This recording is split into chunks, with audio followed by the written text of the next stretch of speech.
si on a une idée du coût que ça coûte par usager ou par habitant, hein, et en même temps le comparer par rapport au budget municipal, mais on sait très bien que les budgets municipaux à l'étranger ne sont pas constitués de la même façon qu'en France. Deuxièmement, pour Tallinn, il disait que le territoire était plat, il n'avait pas de problème pour les voitures ou autres, mais c'est faux, parce que ce sont les pollutions dues particulièrement au transport, qui représentent près de 40% de l'ensemble des pollutions, qui provoquent les montées des océans et des mers. Donc je veux savoir, est-ce que vous avez constaté, bon bien sûr, Tallinn seul ne peut pas, mais en même temps, le fait qu'il y ait moins de pollution, il y a moins de montée des eaux, il suffit de voir ce qui se passe dans les Pays-Bas. Vous vous présentez? Plus simplement, Jacques Toledano, des Amis du monde diplomatique. De Tallinn, du coup, Alan, simplement répondre à la question de base, là, qui était, c'était quoi le contexte à Tallinn avant et politiquement, au niveau de la ville, je sais pas. Et Alan, je sais pas qui c'est aussi dans la ville, aussi, s'il a un rôle dans la municipalité. Ou alors j'ai pas. Ouais. Et voilà, et comment ça s'est monté cette bataille, si ça en était une d'ailleurs, une bataille, je sais pas. Comment ça s'est construit, voilà, le contexte, comment ça Là c'est peut-être plus pour Aubagne, mais tu as dit que le financement ça avait été obtenu avec une augmentation du versement transport. Donc je rappelle pour ceux qui ne savent pas, c'est un prélèvement sur chaque feuille de salaire d'un pourcentage du salaire brut et qui est versé à l'autorité de régulation du transport. Voilà. Ça va contre, ça percute de plein fouet le dogme actuel de baisse du coût du travail. Et donc ce que je me demandais, c'est, ou de compétitivité et tout ça, là, ce que je me demandais, c'est comment ça a été perçu par le monde économique, quelles ont été les discussions. Alors j'imagine au début ils ont dû pousser le en crime et après. Quand même, parce que sans doute Alan il répondra pour Tallinn. Ce qui était intéressant à observer, et c'est très très lié à l'augmentation de la fréquentation, c'est que plus il y a de gens qui prennent le transport gratuit, et moins le coût. J'avais formulé la phrase correctement. Le pouvoir d'achat meilleur. Non. Voilà, moins le coût par habitant était élevé. En d'autres termes, alors pour une fois, je vais dire avec des chiffres, ça changera un peu. Avant, au lancement de la gratuité, chaque voyage coûtait 4 €. Et avec l'augmentation de 178%, ça faisait même pas 2 € par habitant. Voilà. Ça, c'est les effets immédiats.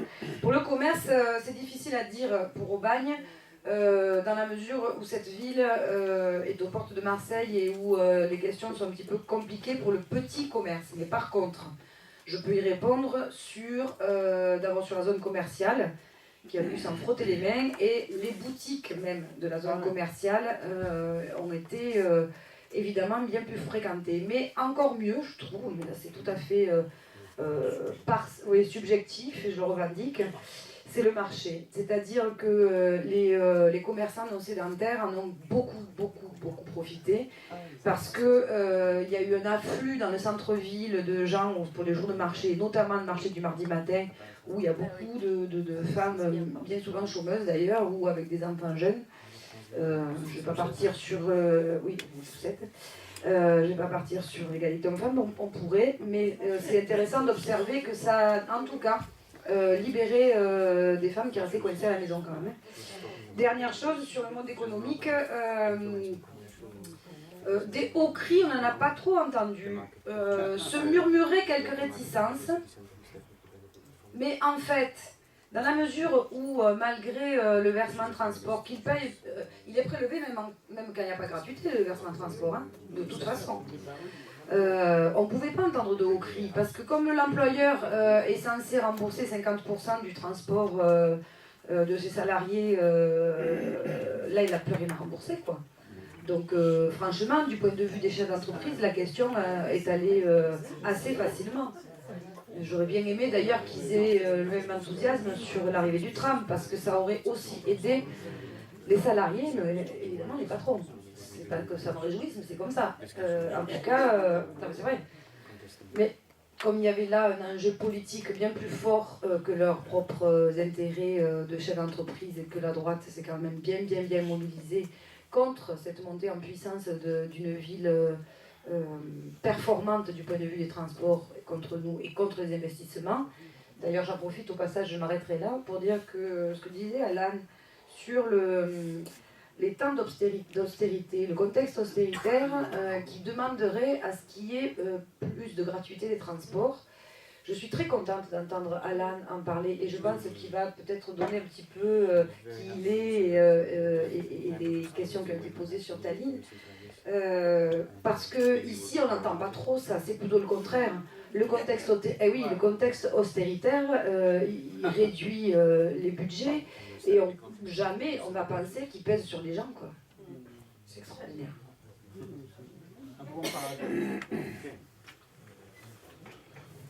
So it's a question about figures.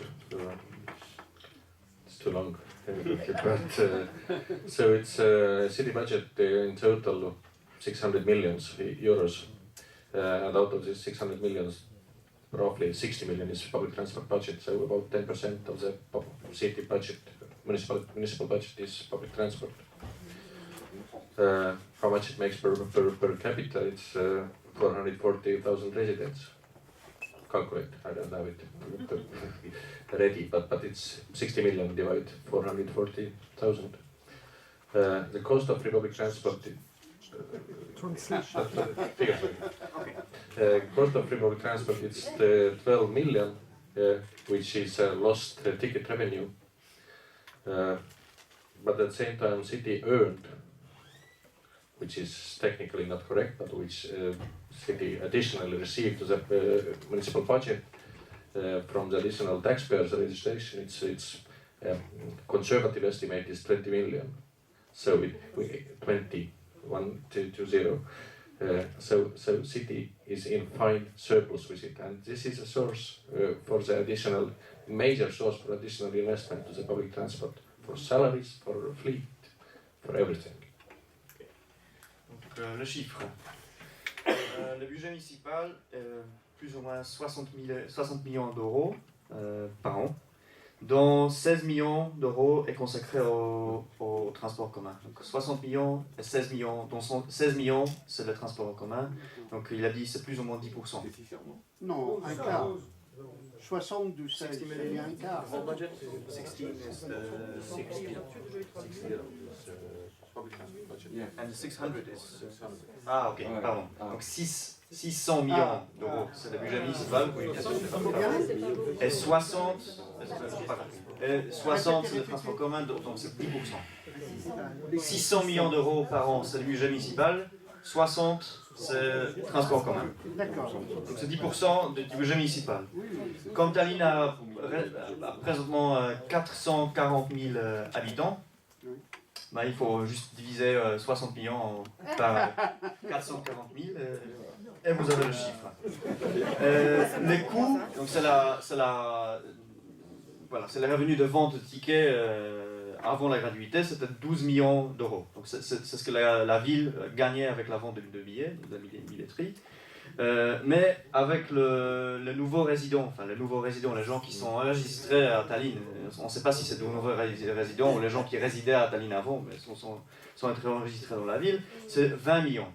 Donc la ville a gagné plus ou moins, et ça c'est une calculation assez modeste, pas très optimiste, de 8 millions d'euros. Et cet argent est utilisé c'est sûr, voilà, pour investir dans le réseau, dans les véhicules, les rames, les salaires, etc. So it's about the environment. If we don't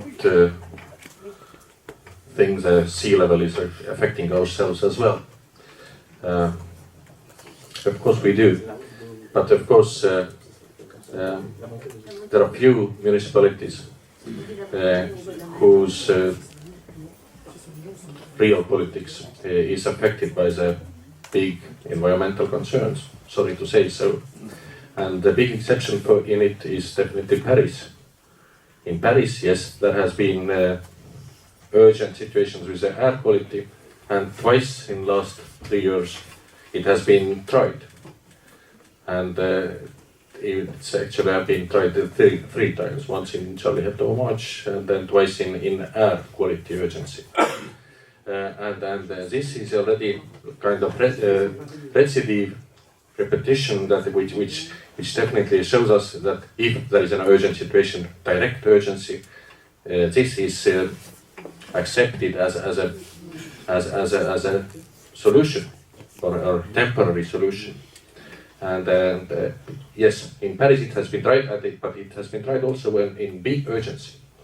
What I would try to say that this, let's say, the ocean level hardly affects the daily politics of the municipalities. Sorry to say so.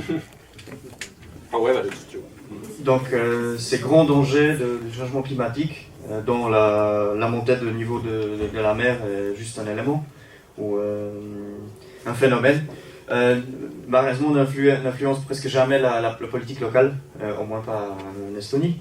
Mais quand même, donc voilà, donc cette question ne se pose pas vraiment à Tallinn, il n'y a pas vraiment de politique qui essaie d'aborder le fait que la mer va changer son niveau. Mais quand même, il y a des exemples, comme à Paris par exemple, où il y a 3 fois des problèmes très graves, très urgents concernant notamment la qualité d'air, et la gratuité des transports communs a été introduite temporairement. Donc, dans le cas d'une urgence directe, la gratuité des transports communs peut être introduite. Mais voilà, c'est une solution temporaire. Normalement, ces grandes questions n'influencent pas du tout la politique locale. And the third question, how it has been achieved politically, or what political technique was used. I would name as important tool the referendum. Referendum was used to communicate as big as possible share of population, to bring as big as possible share of population to the issue. Without referendum, it's I think much harder to do. Referendum is something that really engage a maximum number of population to the decision making, and it's not just about communication. However, it's important, but it was more important and practical that the referendum really politically locked the decision. Shift in city government, even shift in city council, does not overrule the explicitly expressed popular will. It's truly locked the decision technically, and regardless of the next or even the future city councils, it's have to be something drastic have to be happen in service quality to discuss to start discussion over the free public transport or to returning to the paid public transport, as the popular will has been explicitly expressed. Concernant le contexte, la question numéro 3, le référendum a été clé. Le référendum sur la gratuité a été utilisé par la municipalité comme un moyen de se diriger vers une grande partie, ou la partie la plus grande de la population possible, donc pour inclure beaucoup du monde dans le débat, pour promouvoir la question, pour aussi convaincre les gens. Et voilà, donc c'était un moyen de communication et après décision commune. Donc ça a permis pas mal de gens de s'exprimer là-dessus en votant pour ou contre.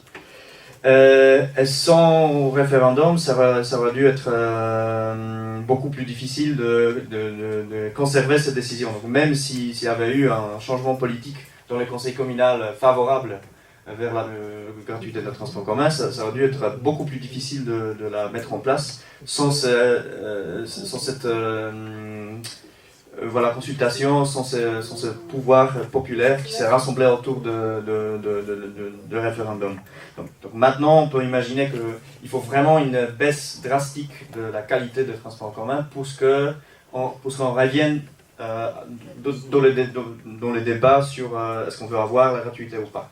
Donc ce pouvoir populaire, ouais, c'est une certaine garantie du fait que la gratuité va rester.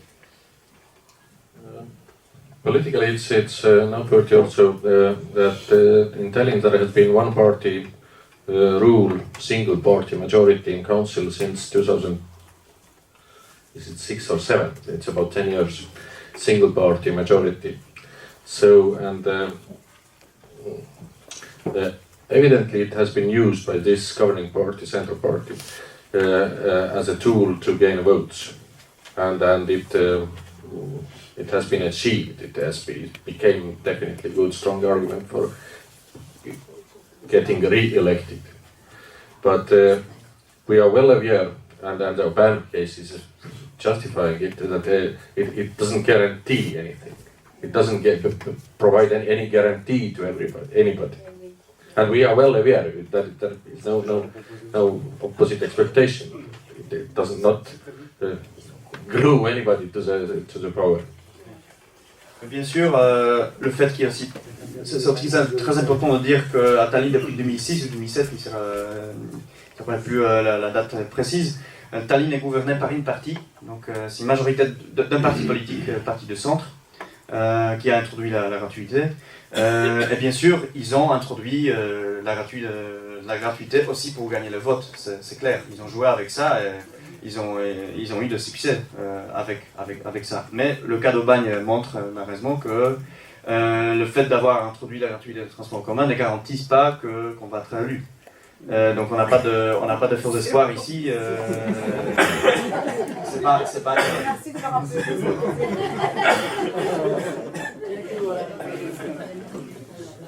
And it was asked what was my personal role. I was, and I'm still as a civil servant representing the city in Brussels. So I'm a member of the administration, public servant staff.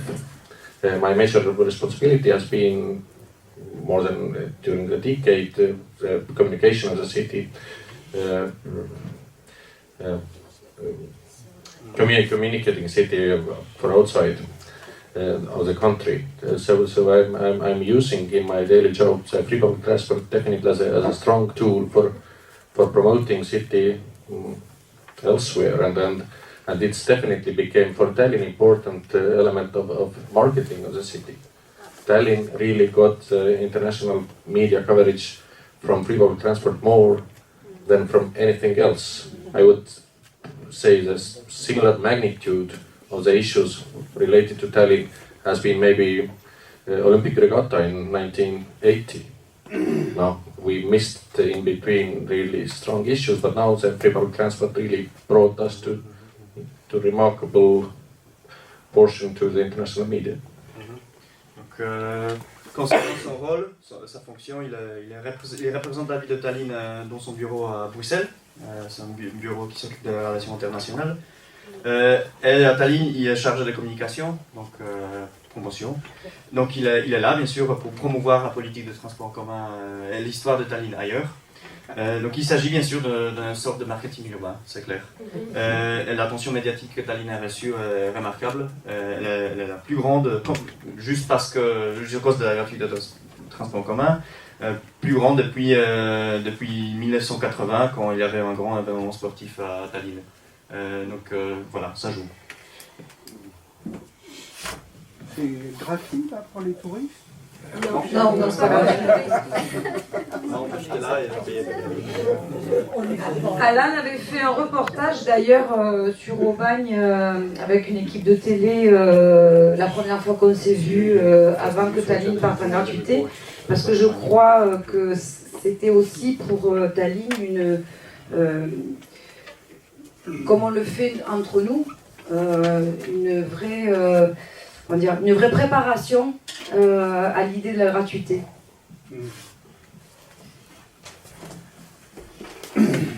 Ouais, je reprends l'idée du référendum qui a eu lieu aussi à Tallinn, parce qu'à Grenoble aussi il y a eu un référendum Pour le tram. Pour le tram, oui. Et donc, je pense que faire appel à la population pour décider de grands projets, je pense que c'est vraiment l'idée qu'il faut poursuivre. Parce qu'aujourd'hui, c'est vrai, je ne sais pas, peut-être que tu pourras peut-être développer, mais la gratuité, peut-être qu'elle est fragilisée par le fait qu'il y a des politiques d'austérité. On l'a vu, le versement transport est attaqué. Peut-être que ça sera de plus en plus difficile de répondre aux besoins, parce que la gratuité, on l'a vu, il faut aussi qu'elle réponde aux besoins, donc il faut un service de qualité, donc des besoins de financement, et la volonté, je dirais, populaire doit s'imposer face à des décisions politiques qui vont dans le sens contraire. Voilà, peut-être qu'il y a encore des expériences ou des questions. René, je suis avec Patrick du collectif de Rouen, et je représente l'Union syndicale solidaire dans le collectif. Donc justement, j'avais une question en tant que syndicaliste donc sur Aubagne, parce que lorsqu'il y a la gratuité, effectivement, il y a le versement de transport qui est dans tous les cas, même quand c'est gratuit ou pas. Et de l'autre côté, il y a une loi qui donne à l'employeur à rembourser 50% des abonnements qu'il ne fait plus dans les villes où c'est gratuit. Donc évidemment, une ville et le Parlement, ce n'est pas la même chose, mais avez-vous réfléchi à, je dirais, comment faire payer au patronat son dû qu'il ne payait plus, quoi?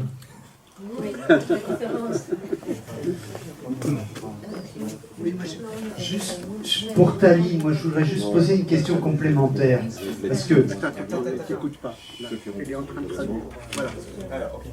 Pour Tali, une question complémentaire. Comme le transport est payant pour les non-résidents, qu'est-ce que ça rapporte par rapport à ce que ça coûte de contrôler les prix? Oui, bonjour à tous, je viens d'Alençon, voilà, tout simplement. Alors, de ce que j'ai entendu, j'ai retenu 3 choses qui m'ont paru importantes. Il faut une volonté politique pour mettre en place la gratuité. Et quand on ne l'a pas, ce qui est le cas à Alençon de la part des dirigeants de la municipalité, ça veut dire qu'il faut mener le combat, un peu comme ont fait les copains de Gap, et ça prend un certain temps.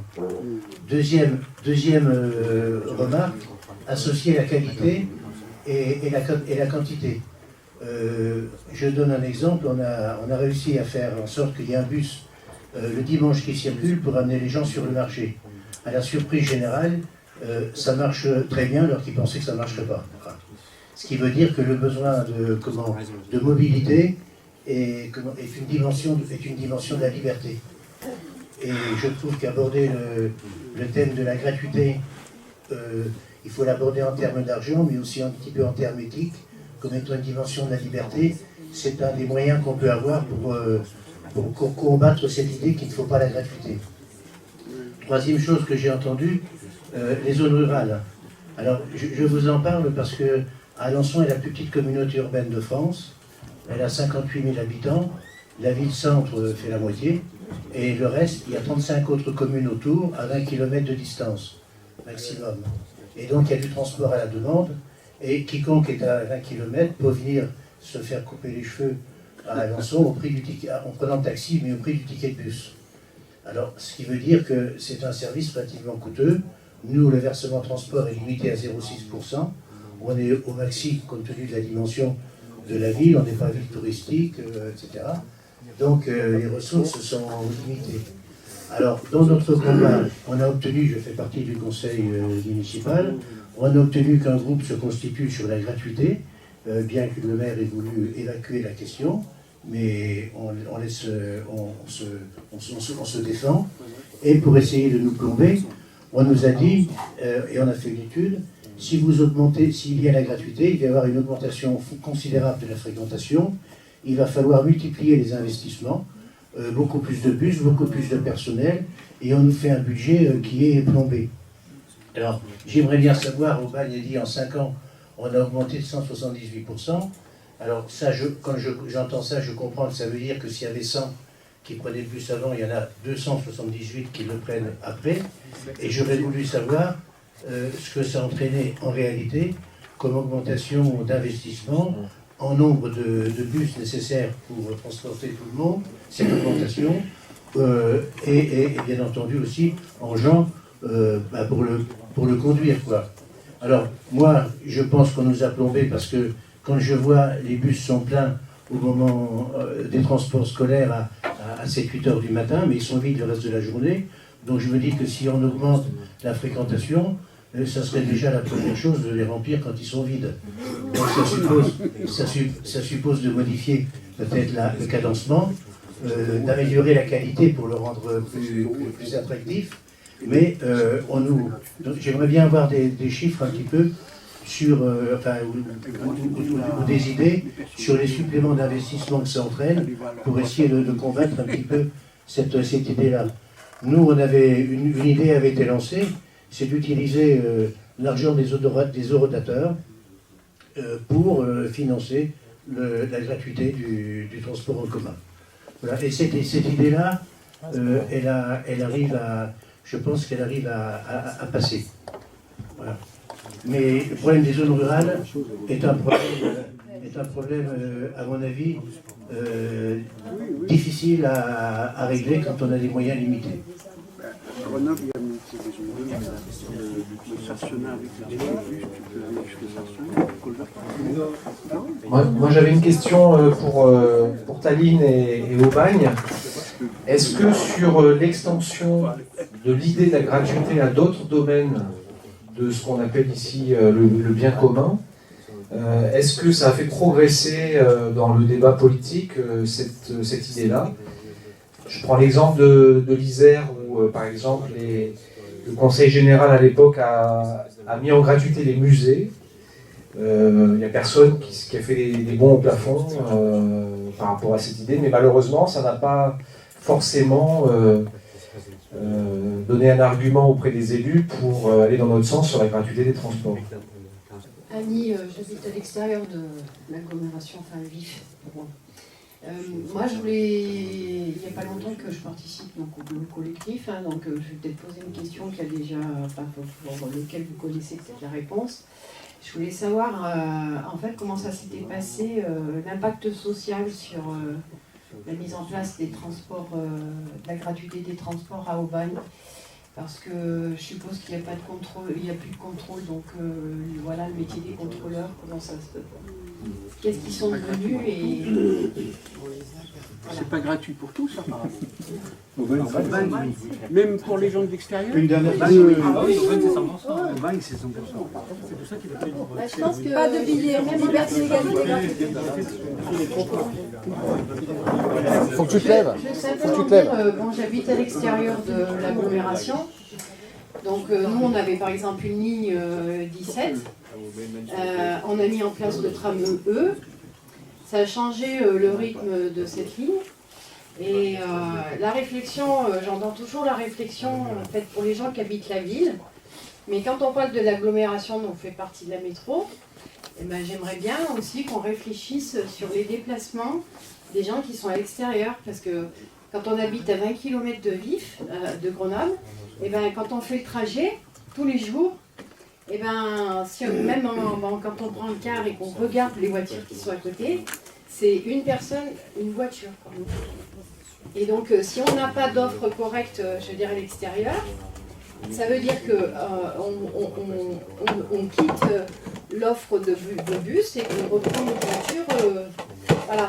Donc, je pense qu'il faut quand même que vous ayez la réflexion qu'il y a des gens qui habitent à l'extérieur de l'agglomération et qui ont aussi un transport, un souci de transport.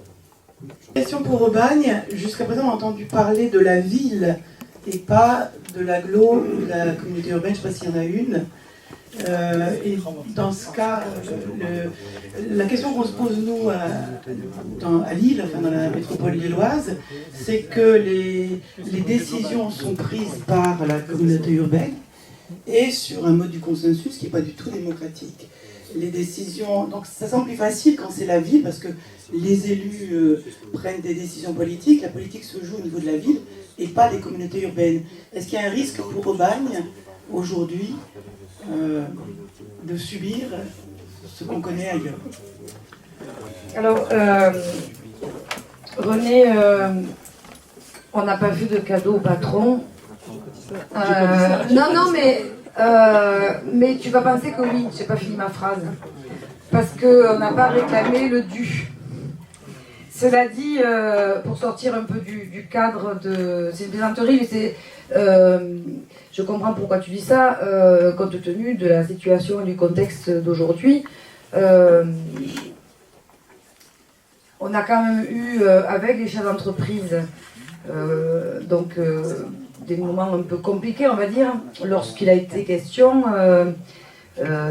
après avoir vu disparaître la taxe professionnelle, d'aller demander aux entreprises une autre taxe qu'on appelle CFE. Je ne vais pas rentrer dans les détails.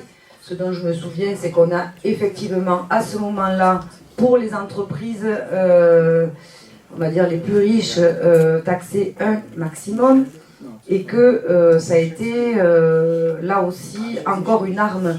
Et alors quand je dis arme, on n'était pas loin du conflit armé, j'exagère, d'un venir romain. En tout cas, moi je me suis fait la gueule avec une manifestation de patrons, artisans, commerçants, parce que justement on avait pris cette décision-là.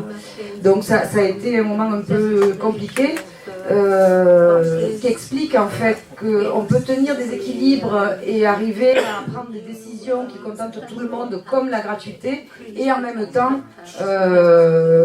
évidemment, tu disais tout à l'heure, c'est clivant. Il y a de toute façon des prises de partis politiques qui font que on a une opposition en face et lorsqu'elle est puissante, on voit ce que ça donne et nonobstant les moqueries tout à l'heure sur la gratuité ne permet pas de conserver une ville.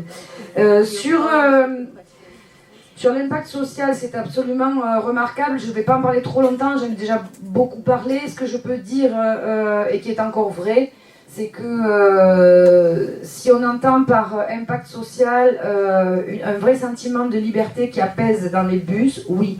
On entend par impact social le fait qu'il n'y ait pas ce que décrivait Isabelle tout à l'heure, c'est-à-dire la stigmatisation des plus fragiles, des plus modestes, des plus démunis, puisqu'il n'y a plus besoin d'acheter, de faire la démonstration qu'on est pauvre. Pour prendre le bus, il n'y a pas de billetterie. Donc on monte, on descend dans les bus, qui que l'on soit, d'où que l'on vienne. Il y a donc en plus cette question de la fraternité, que l'on n'a pas mis dans notre devise, mais qui existe quand même, puisqu'elle invite toutes les femmes et tous les hommes, d'où qu'ils viennent, à rentrer et descendre des bus. Et l'espace du bus est devenu un espace social. C'est sûr. Au-delà du fait qu'il y a une réappropriation de l'espace public, au-delà des frontières d'Aubagne. Alors c'était Aglo, c'est l'Aglo, hein, c'est la communauté d'agglomération.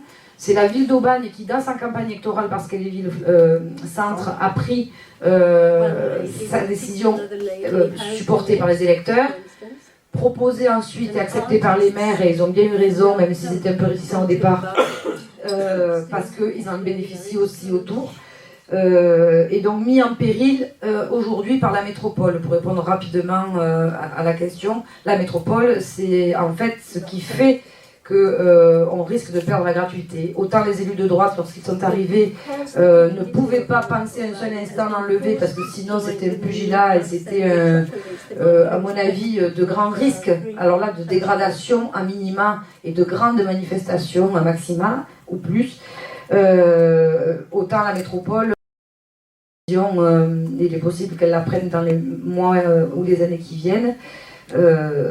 Ça sera évidemment force de loi dans une assemblée qui compte, où il y a 5 élus au Bagné. Pour le territoire, si je compte bien, ça fait 5 plus 10, 15 ou 16 élus du territoire, pas plus. Non, 17 peut-être, non.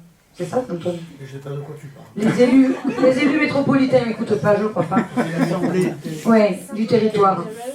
Hein 15, oui c'est ça, donc je ne vais pas tromper. 15 élus sur 240. Voilà. Donc, inutile de vous dire qu'on va pas peser bien lourd. Là, pour le coup, on va être sur une question centrale qui sans doute va jalonner la fin de l'après-midi et ce soir, qui est celle de la mise en réseau des collectifs, de la force dont on peut se donner, de l'essaimage, mais aussi du rapport entre les collectivités et les collectifs militants, qui n'est évidemment pas acquis là pour cette première rencontre, mais à laquelle il faudra réfléchir. La présence d'Alan nous permet de dire qu'on peut encore imaginer des articulations qui permettent de donner de la force politique à la rencontre entre des militants, des collectifs qui sont qui ont envie de gratuité et des élus. Ça me paraît être important. Sur la fréquentation, alors chiffré, je sais pas, j'ai vu qu'Antoine pianotait sur son ordi, il aura des chiffres plus précis. Ce qui est sûr, c'est que on a augmenté la flotte, la fréquence, pardon, et adapté les horaires en fonction des besoins. Nous n'avons absolument pas licencié de contrôleurs, je vous le dis tout de suite, je ne sais plus qui posait la question. On a travaillé à ce que on considère les bus comme des espaces de convivialité pour revenir à l'impact social. Et du coup, les contrôleurs sont devenus des médiateurs ou des contrôleurs techniques. Quand même, il y a de la sécurité à assurer du point de vue technique et du point de vue de la ponctualité et tout ça. Donc, il n'y a pas eu de débauche. Ça a fait l'objet d'ailleurs d'un débat contradictoire à Clermont-Ferrand, cette question-là, portée par, je ne sais plus qui le disait tout à l'heure, les chauffeurs à Clermont, comme ça avait été un peu le cas au Bagne d'ailleurs, et comme c'est souvent le cas, parce qu'évidemment il y a une crainte. Ah mais c'est toi qui en parlais, c'est ça, je sais plus. Il y a une crainte de voir des métiers disparaître. Moi je pense que tout évolue, tout se transforme, et il y a une capacité à sans doute inventer de nouveaux métiers. C'est un peu ce qui s'est passé à Aubagne, même si ça n'a pas été poussé, et si on n'est pas dans les conditions de Grenoble. Mais je pense qu'il y a des choses à imaginer et à inventer là-dessus. Sur le coût, de toute façon, ça n'a pas conduit à d'autres recherches de financement que le VT, qui a été suffisant parce qu'il est une taxe dynamique. D'où le regret qu'on peut tous et toutes avoir de la taxe professionnelle qui a disparu, d'une dotation d'État qui, elle, ne bouge pas, voire baisse, c'est ce qui se passe en ce moment, alors que les taxes sont dynamiques et que le VT l'est. Des entreprises qui s'installent, forcément, ça fait un accroissement de ressources et de recettes. Je crois que j'ai répondu à tout. Il y a juste une question qui me... Ah sinon, la gratuité, tu parlais de la gratuité des musées. Et l'élargissement de la notion de gratuité. Alors, je crois qu'il y a des choses qui sont... elles ne sont pas opposables, mais je trouve le débat sur la gratuité, justement, il a cet intérêt, c'est qu'il dépasse bien souvent sur les transports. La gratuité des transports, on disait que c'était un droit nouveau, que c'était pour répondre aux besoins. Malheureusement, on n'est pas dans une situation aujourd'hui où la culture en général et les musées en particulier sont considérés par les gens comme des besoins pour eux. Et sans doute ça ne va pas de soi d'aller au musée parce que c'est gratuit. Ça veut dire qu'il faut engager d'autres politiques de médiation culturelle et puis considérer la culture, mais c'est un vaste débat ça aussi, on ne peut pas l'engager maintenant, à double sens, c'est-à-dire on ouvre les musées, mais on peut aussi ouvrir des espaces où les gens sont capables aussi d'aller montrer qu'ils ont une culture, laquelle, et qu'il y ait des rencontres comme ça, qui ne soient pas que des rencontres descendantes, mais aussi des rencontres ascendantes en matière culturelle. Les premiers mètres cubes d'eau, c'est... Mais les premières... Alors j'allais dire, du coup, sur les besoins, on avait imaginé, nous, rater. Vous n'avez pas oublié qu'on a perdu les élections. Donc on avait imaginé, puisqu'on a réussi à mettre en place la gestion publique de l'eau, de mettre l'eau vitale gratuite, et c'était prévu dans l'année qui vient. J'ai tout dit ? Ouais. Oui, je crois que oui. Ah si, attendez, juste... sur les gratuités, on n'avait pas pensé que ça. Je repense au fait que ce soit dynamique comme débat. On avait, dans le cadre de la campagne électorale, mais évidemment, la crise est passée par là, mais vraiment, je ne plaisante plus là.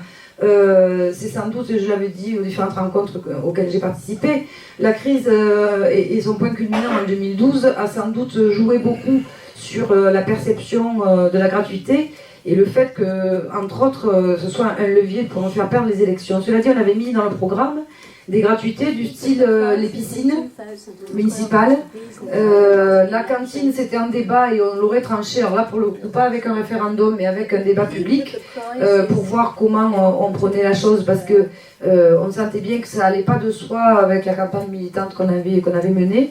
Il y a donc une série de gratuités, ça et là, on avait pensé aussi pour le théâtre me semble-t-il.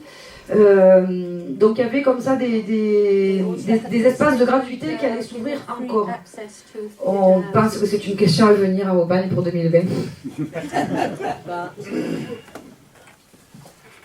So I continue with public services being free.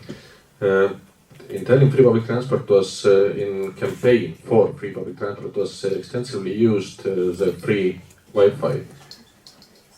The argument was made that if there is accepted by all scale political spectrum, is accepted providing free Wi-Fi, free information, free access to information, why not free mobility, which is in, let's say, for all people even more urgent. So in Tallinn we put it to our car put it to after the free Wi-Fi. But free public transport, after being implemented, logically was picked up by the discussion of the free waste collection. So it has been not implemented yet, and not necessarily we may reach to it, because there is a counter argument that is who the polluter have to pay. So we should not make the producing waste not free, but the collection of the waste becoming free as a public service is still under consideration, and it's evidently it's pretty popular for voters. But it has been, the waste collection prices have been lowered significantly already, and let's say technically, fiscally, it's possible already, but from green considerations, it has been not implemented yet, and it's exactly that we should not promote the producing of the waste. Oui, le problème de la gratuité, oui, peut être posé pour d'autres services publics. Il a été notamment en ce qui concerne le service des déchets. Et il y a eu un débat public et il y a moyen financièrement de l'assurer, cette gratuité. Le coût d'ailleurs du service a déjà été réduit. Mais cette gratuité se heurte à l'opposition des Verts qui ne veulent pas qu'on encourage la production de déchets en rendant leur enlèvement gratuit. Alors on en est là.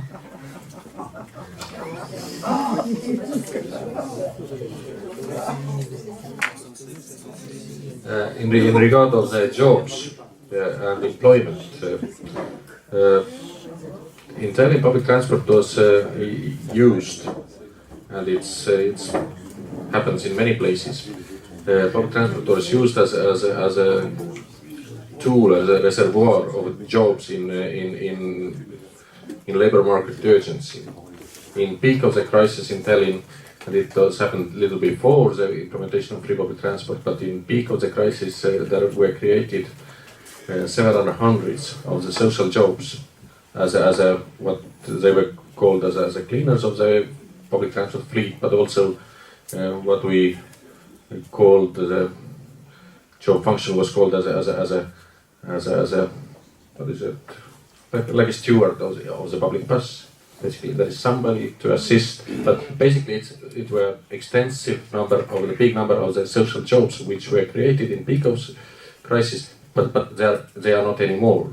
But it's exactly to bind, to provide some activity for a remarkable number of people in public transport. We used it.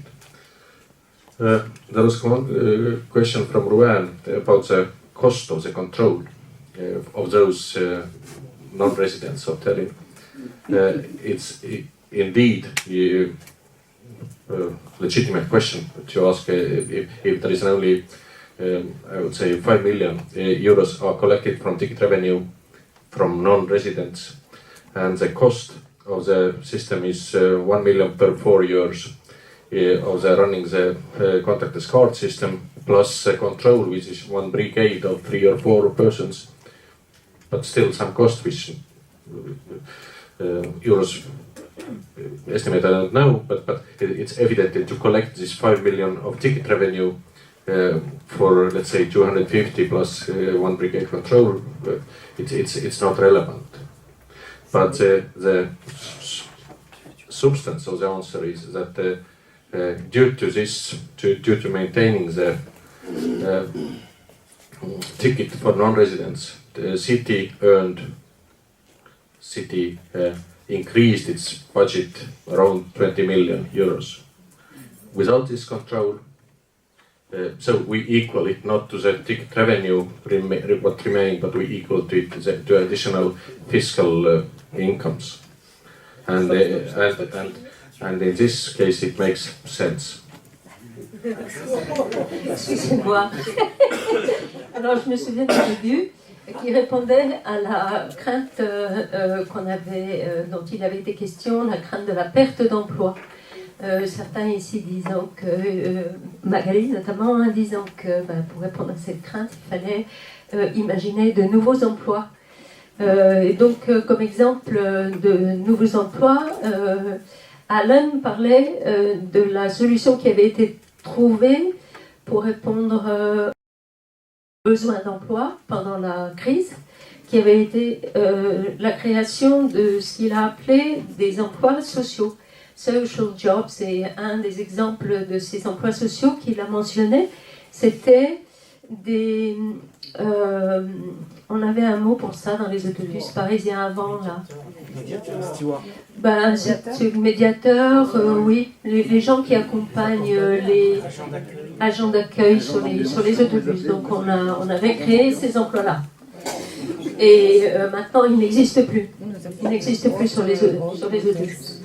Alors ensuite, en ce qui concerne la question du coût du contrôle des billets des non-résidents à Tallinn, la réponse globale que j'ai comprise, m'excusez, c'est que ça rapporte 5 millions et ça coûte 1 million. Oui, donc il y a... Je n'étais pas sûre d'avoir entendu le chiffre. Mais comme la ville a gagné 20 millions grâce aux impôts payés par ses nouveaux résidents, il semble que en fait, ce contrôle ou cette recette n'est pas relevant, pertinente. Voilà ce que j'ai entendu. Donc Magali l'a dit,